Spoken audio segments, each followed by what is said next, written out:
Guys welcome back. आज मैं आपके लिए लाया हूँ sweetest love I do not गो का ऑब्जेक्टिव क्वेश्चन। मैं चाहता हूँ कि अगर आप यहाँ तक आते हो, आप मेरे चैनल तक आते हो, तो आपकी जो तैयारी है वो हमेशा कंप्लीट होगा, इनकम्प्लीट कभी मैं होने नहीं दूंगा। आप यहाँ तक आ गए हो तो आपकी जो तैयारी है, आपकी जो प्रिपरेशन है वो मैं बिल्कुल परफेक्ट बना के रहूंगा। ये मेरा उद्देश्य है और मैं हमेशा आपके लिए काम करूंगा। तो आज जो मैं क्वेश्चन लाया हूं इसको भी आप देख लो कि ये क्वेश्चन जो है वो क्या कुछ है। अगर आप इसके पहले का जो वीडियो देखे हैं sweetest love I do not गो का, एक लाइन बाय लाइन एक्सप्लेनेशन का, दूसरा इसका समरी, अगर आप उसको देखे हो तो ये सारे क्वेश्चन बहुत ही आसान हो जाएंगे। जैसे हम फेस करते हैं, फर्स्ट क्वेश्चन क्या कह रहा है, Who has composed the poem Sweetest Love I Do Not Go? Sweetest Love I Do Not Go जो ये पोएम है इसको कंपोज किसने किया है? Andrew Marvell, John Donne, George Herbert, none.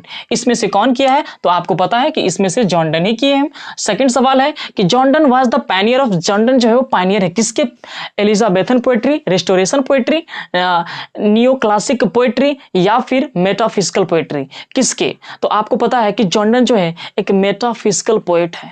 तो जॉन डन जब मेटाफिजिकल पोएट है तो वो किस तरह की कविताएं लिखेंगी? मेटाफिजिकल पोएट्री ही लिखेंगे। तो यहाँ पे सेकंड नंबर में हो जाएगा डी, मेटाफिजिकल पोएट्री। थर्ड की अगर हम बात करें, sweetest love I do not go is, ये क्या है? ये सोनेट है, बैलेड है, लिरिक है एंड ओड है। तो सोनेट होता है 14 लाइन्स का पोएम, बैलेड होता है एक लॉन्ग सॉन्ग, एक लॉन्ग जो है लिरिक होता है जो कहानी टाइप का हो जाता है। उसके बाद अगर हम बात करें ओड का, तो ओड पर्टिकुलर ओकेजन पे पर्टिकुलर पर्संस के लिए गाया जाता है, लेकिन लिरिक जो है वो एक सॉन्ग टाइप का होता है और ये लिरिक ही है। कौन? Sweetest love I do not गो। तो थर्ड जो सवाल है इसका आंसर हो जाएगा सी, ए लिरिक। फोर की अगर मैं बात करूं, sweetest love I do not go has been address to Donne's sister, wife, brother, Donne's mother. तो चौथा जो सवाल है उसमें ये कहा जा रहा है कि ये जो कविता है sweetest love I do not गो, ये संबोधित किसको किया जाता है? तो ये संबोधित किया जाता है जॉन डन के पत्नी को। तो यहाँ पे जो फोर क्वेश्चन है उसका आंसर हो जाएगा बी, डन्स वाइफ। फाइव की अगर हम बात करें, the occasion of poem sweetest love I do not go is Donne's, ये किस अवसर पे जो है लिखा गया ये जो कविता है? तो यहाँ पे पहला ऑप्शन है कॉन्टिनेंटल ट्रिप, सेकेंड है स्पेस टूर, और सी जो है वो वोएज है, और डी की अगर हम बात करें तो वो है नन। तो इसमें से क्या होगा? कॉन्टिनेंटल ट्रिप नहीं हो सकता है, वो होता है सॉरी कॉन्टिनेंटल ट्रिप ही हो जाएगा, क्योंकि स्पेस टूर पे तो वो गए नहीं थे, अंतरिक्ष यात्रा पे, वो समुद्री यात्रा पे भी नहीं गए थे। कॉन्टिनेंटल ट्रिप होता है जो आप फॉरेन में जा करके विजिट करके आते हो, वो कॉन्टिनेंटल होता है। और जैसा कि मैंने बताया था 1611 में वह जो है अपनी पत्नी को छोड़कर जा कहाँ रहे थे? विदेश यात्रा पर ही जा रहे थे, यूरोप। तो इसमें क्या हो जाएगा? Continental trip. ये हो जाएगा 5 का ए। अगर हम 6 की बात करें, sweetest love I do not go is, ये क्या है? डिडैक्टिक, शिक्षाप्रद ये कविता है, एन एलोजरिकल, रूपक संबंधी कविता है, लव पोयम है, या फिर क्या है? तो मैं बता दूं 6 नंबर का जो जवाब है वो होगा लव पोयम। तो यहां पे हो जाएगा love poem. Number 7, question number 7 में है done is well known for. अब डन जो है वो जाने जाते हैं किसके लिए? सॉन्ग्स एंड सोनेट्स, बी में इलेजिस, सी में सरमन्स और डी में ऑल ऑफ दीज।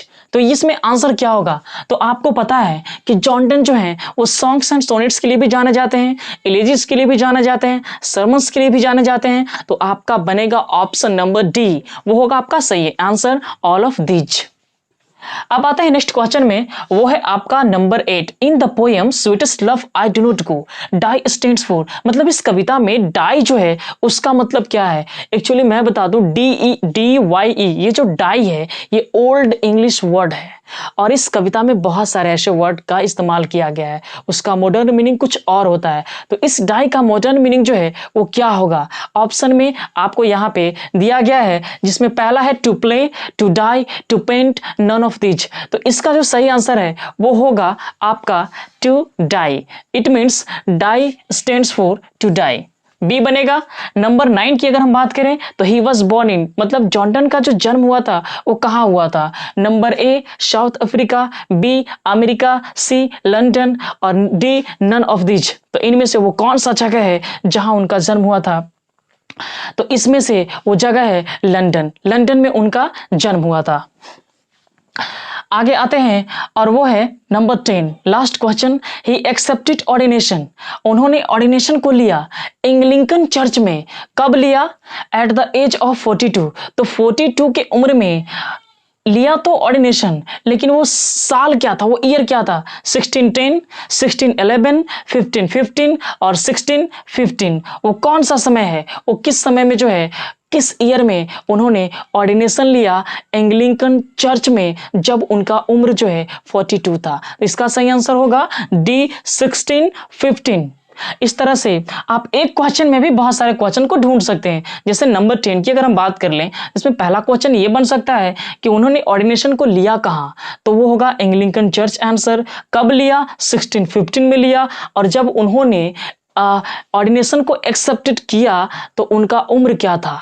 वो 42। इस तरह से एक क्वेश्चन और उसमें 3 क्वेश्चन बन सकता है। तो आप एक लाइन पढ़ो, उसमें एक क्वेश्चन बनेगा, एक से ज्यादा भी बनेगा। तो समय है कि आप खुद से भी कुछ पढ़ो।